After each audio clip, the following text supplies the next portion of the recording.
Crise nos fundos imobiliários de papéis. Como que está a questão dos calotes, inadimplência? Quais são as perspectivas daqui para frente em relação a essa classe de ativos tão importante aí para os investidores? Tem um monte de gente que tem fundo imobiliário de papel, inclusive eu tenho 3 fundos imobiliários de papel na nossa carteira do canal. Você que acompanha há mais tempo já está ligado. E a primeira coisa que a gente tem que entender é que quando a gente fala de fundos imobiliários de papel, é que nem todos os fundos de papel são iguais. Nós temos 3 tipos. Nós temos aqueles que são mais tranquilinhos, bem mais de boa e acabam pagando menos rendimentos para você. A gente tem aqueles que o risco é intermediário e nós temos aqui, ó, na ponta máxima da questão risco-retorno, ou seja, ele costuma pagar muito, né, ao longo do tempo, tal, mas quando dá problema, dá problema. O risco acaba sendo maior. E é exatamente esse último grupo aqui que mais está preocupando o pessoal, né?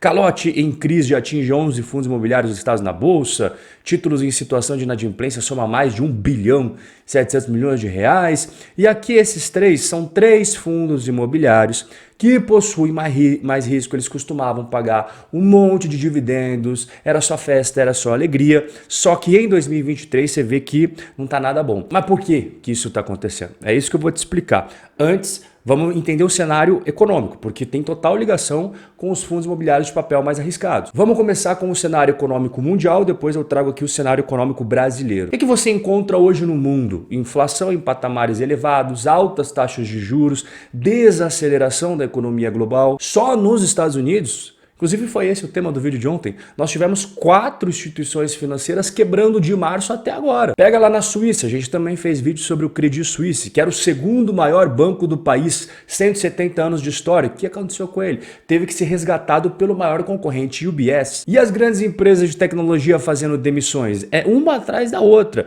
No comecinho do ano a gente teve a Microsoft anunciando 10 mil funcionários sendo cortados. Aí, 2 dias depois, o Google anunciou a demissão de 12 mil funcionários. Aí passou um tempinho, né? Porque aquilo ali era coisa de janeiro, março de novo, mais uma pancada de gente sendo mandada embora. Dono do Facebook anunciou a demissão de 10 mil funcionários, a Amazon anunciou nova rodada de demissões, cortando 9 mil, e ó, era acumulado 30 mil pessoas dispensadas em 3 meses. Esse é o cenário econômico 2023 do mundo.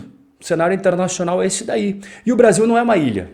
O Brasil ele está dentro de um cenário completamente globalizado, que é tudo interligado. E o que a gente está percebendo no Brasil? Americanas, CVC, que mais? Livraria Cultura, Tokstok, a própria Marisa, todas essas empresas aí enfrentando problemas financeiros sérios. E isso que eu estou falando aqui de empresas super famosas, que todas essas que eu falei aqui você conhece, porque tem várias empresas no Brasil que não são famosas, que não estão na mídia, mas assim como essas grandes, estão com dificuldades financeiras, principalmente para conseguir crédito. Por que dessa dificuldade? Bom, primeiro porque o crédito está caro pra caramba, né? Qual que é a taxa básica de juros que nós temos no Brasil? É a taxa Selic. Quanto que está a taxa Selic?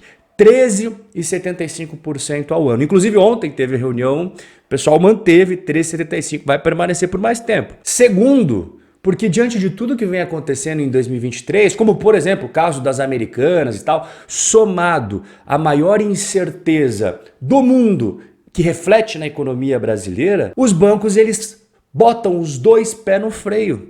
Eles param de emprestar com aquele apetite que eles emprestavam, vão segurando, vão selecionando cada vez mais e inclusive cobrando taxas de juros para as empresas que precisam de crédito bem caro. E tem muita empresa que precisa estar financiando e se refinanciando e rolando dívida, senão o negócio não gira. E quanto mais essas empresas gastam com juros, menos sobra para ela usar o dinheiro em outras coisas. Como, por exemplo, novos projetos, expansão, contratação de novos funcionários, até mesmo distribuição de dividendos para os sócios, para os donos do negócio. E onde que entra o fundo imobiliário de papel em toda essa história? O mercado de crédito imobiliário utiliza muito a forma de emprestar dinheiro através de certificados de recebíveis imobiliários, os CRIs. Eu já expliquei o que são CRIs em vários vídeos aqui do canal, bem detalhadinho, mas em resumo, os CRIs eles não envolvem uma instituição financeira. Não tem um banco como intermediário. Quem que está envolvido nessa operação aí? Você tem uma empresa do ramo imobiliário que está precisando de dinheiro, uma securitizadora que faz a aproximação entre quem precisa de dinheiro e quem tem dinheiro, ela empacota tudo aquilo ali dentro de um produto financeiro que é o CRI. E do outro lado a gente tem o quê? Os fundos de papéis, com os milhares e milhares de cotistas que colocam o seu dinheiro dentro de um fundo. O fundo usa aquele dinheiro dos cotistas para comprar esses CRIs, ou seja, no final do dia, os fundos imobiliários de papel é que estão emprestando para essas empresas do ramo imobiliário o dinheiro que elas tanto precisam. E nem todos os CRIs são iguais, porque nem todas as empresas do ramo imobiliário são iguais. E aí que você vai interligar aqui o que eu falei lá no começo do vídeo. Você lembra que eu falei, ó, temos 3 tipos de fundo imobiliário de papel. Aqueles mais de boa, que pagam menos remuneração, mas é mais tranquilinho. Os intermediários têm um pouquinho mais de risco e também pagam um pouquinho mais.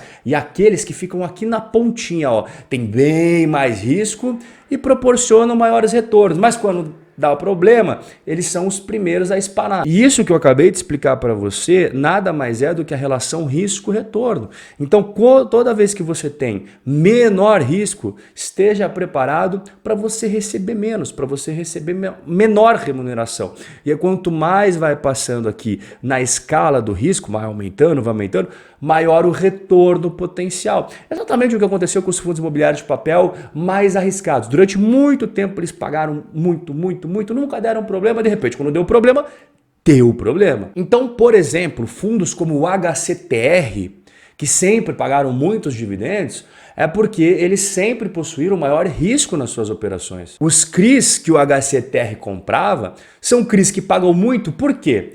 Porque eles são CRIs emitidos por empresas mais arriscadas. São empresas mais pimentinhas, que são as primeiras a espanar o parafuso quando chega uma crise. E igual a crise que nós estamos vivendo agora no cenário de crédito brasileiro. E o que está acontecendo de fato com esses fundos imobiliários mais arriscados, que tem esses CRIs mais arriscados? Aqui tem muita confusão, eu quero esclarecer para você. As empresas devedoras dos CRIs, elas estão pedindo waiver. O que é waiver? É não realizar o pagamento durante um período ou até mesmo fazer uma redução das parcelas. Vale destacar que waiver não significa perdão da dívida. Waiver é uma permissão para que algumas parcelas não sejam desembolsadas agora, mas elas serão incorporadas ao saldo devedor. Isso daqui é muito importante. E vão contar com incidência de juros e correção. Em outras palavras, para simplificar aqui, é como se fosse uma pausa nos pagamentos para que a empresa consiga tomar um fôlego financeiro. Mas não significa que a dívida foi perdoada, entende? Apenas que ela foi jogada para frente. E com juros e correção. Vou te mostrar um exemplo real para você compreender tudo que eu expliquei agora na prática. Isso daqui é um trecho do último relatório do próprio HCTR, que é o fundo mais polêmico de papel aí, né? Então, eles estão falando do CRI do grupo WAM. Para que a companhia consiga readequar suas estruturas de pessoas, processos e capital ao novo cenário macroeconômico de taxa de juros, menor velocidade de vendas e um maior nível de distrato, aqui até é importante eu destacar, eles deixam bem claros que está tendo menor velocidade de vendas e um maior nível de distrato. O que significa distrato? O cara que comprou, ele fala, não, esquece, vamos rasgar o contrato aqui. Esse te parece ser o melhor cenário para uma operação imobiliária? É claro que não. Então é por isso que essa operação de CRI ligado ao grupo WAM está em processo de waiver para readequação de fluxo de caixa. Ah, Rob, mas e se os caras não pagar? Aí que entra a questão das garantias dos CRIs. Nesse caso específico, eles até falam, né? A operação tem garantias, projetos que acumulam entre carteira de recebíveis e estoque de unidades 1,9 bilhões de reais. E isso não é exclusivo só deste CRI do HCTR. Todos os CRIs de qualquer fundo imobiliário de papel que seja, você tem garantias. No caso do cara dar o calote mesmo, a inadimplência tal, o cara não quer nem saber mais, chuta o balde, Não vai ficar sem nada. Você tem cada um dos CRIs garantia. Às vezes é terreno, às vezes é um empreendimento imobiliário, às vezes é recebível, às vezes é aval dos próprios sócios. Sempre tem uma garantia. Esse é o trabalho, inclusive, do gestor do fundo imobiliário de papel, certificar que as garantias daquele CRI são sólidas. Então, já que você percebeu que o cenário é esse daqui, é claro que você vai ter a repercussão nos resultados. Então eu peguei aqui, por exemplo, esse é o demonstrativo de resultados do HCTR. Olha a primeira linha aqui em amarelo, o quanto que ele recebia de juros por mês, né? 17 milhões, 18 milhões, e aí, quando a crise começou a apertar, crise de crédito, ó como caiu para 7 milhões, para 5 milhões. A sorte do HCTR é que ele teve a recuperação aqui da correção monetária, porque a inflação no Brasil voltou a subir.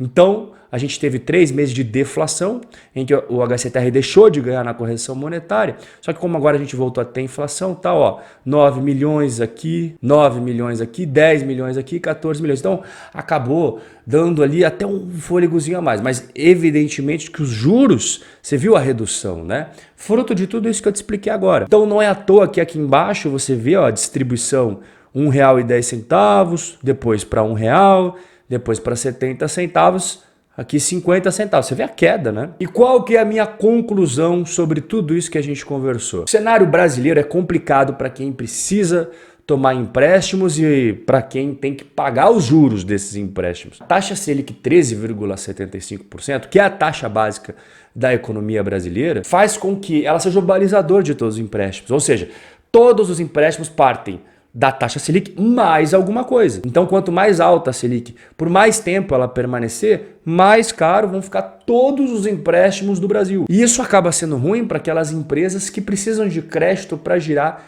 o seu negócio, mas acaba sendo muito, muito, muito pior para aquelas empresas que não são bam, que não são super sólidas do ponto de vista financeiro, que são mais pimentinhas, são mais arriscadas, têm mais endividamento, são mais alavancadas. Essas são as primeiras a espanar quando tem uma crise de crédito igual essa. Qual que é a notícia ruim? A taxa Selic não vai abaixar tão cedo. Tá? Então você tem que ter isso na sua mente, que esses fundos imobiliários que tem um monte de CRIs mais arriscados, eles vão permanecer num cenário bem complicado e só vai começar a melhorar quando a taxa Selic começar a reduzir. Então a situação não vai melhorar no curto prazo. Para melhorar, é preciso que a taxa Selic comece a cair. E não é assim, cair 0,25, 0... Não, é ter reduções pesadas mesmo para realmente fazer diferença e causar um efeito positivo aqui. E eu continuo comprando fundos imobiliários de papel? Continuo. Eu até fiz um vídeo recente da carteira do canal comprando fundos imobiliários de papéis. Nós temos, só para questão de transparência aqui na carteira, o MXRF11, que nós compramos, IRDM11, que nós compramos mais, e o próprio HCTR11, que também nós compramos mais. Só que, junto com os de papéis, nós temos outros inúmeros segmentos de fundos imobiliários que eu também venho comprando sem parar. Aqui, inclusive, você vê que vai aparecer aqui em cima a sugestão para você cair aqui no vídeo da atualização da carteira do canal, mas você vê, ó, nós temos fiagros, nós temos fundos de escritórios, fundos de infraestrutura, fundos de galpões logísticos, além dos papéis imobiliários que a gente acabou de mencionar, shopping, renda fixa, é pizza bem diversificadinha. Se estamos tendo problema nos fundos imobiliários de papel, olha o quanto de outros segmentos que nós temos na carteira para botar a cabeça à noite no travesseiro e dormir bem. Esse é o objetivo da diversificação. Isso é uma carteira preparada para todas as estações. Eu sei que o momento é difícil, ele vai permanecer difícil por um bom tempo, vamos jogar limpo aqui, não vai melhorar rápido, mas quando o ciclo de mercado virar, quando a taxa Selic começar a cair, quando tudo isso daqui, que hoje está sendo muito ruim, virar para o lado contrário e começar só a ter coisa boa, você vai ver o que vai acontecer com a cotação, não só dos fundos imobiliários de papel, os fundos imobiliários de modo geral, que andam meio empacado nos últimos tempos. Hoje, ninguém quer comprar os fundos imobiliários ali que estão por 50, 60. Mas quando eles estiverem a 100, 120, aí todo mundo quer. Porque aí todo mundo fala que é o melhor investimento do mundo. Só que eu tô construindo patrimônio agora, quando ninguém quer. Comprando, quietinho, tomando porrada nos comentários, todo mundo falando que é besteira, não sei o que lá, esse negócio. Tá bom, deixa aqui, ó. Tô comprando. Quando o ciclo virar, aí fala, porra, parabéns. Cara, por que eu não fiz isso também? Nós vivemos em ciclos, seja na economia, seja no mercado de ações, seja no mercado de renda fixa. No mercado imobiliário, que barra fundos imobiliários, não é diferente, também tem ciclos. Tem fases muito boas, todo mundo ganha dinheiro comprando qualquer porcaria, tudo valoriza e tudo paga muito. E tem fases, que é a fase que a gente está vivendo agora, que é a fase do inverno, mas todo inverno passa. E aí quando chegar no próximo verão, que a gente vai estar cheio de patrimônio acumulado em fundo imobiliário, o resultado vai vir. Esse é o nosso bate-papo de hoje, um forte abraço e a gente vai se ver no nosso próximo encontro.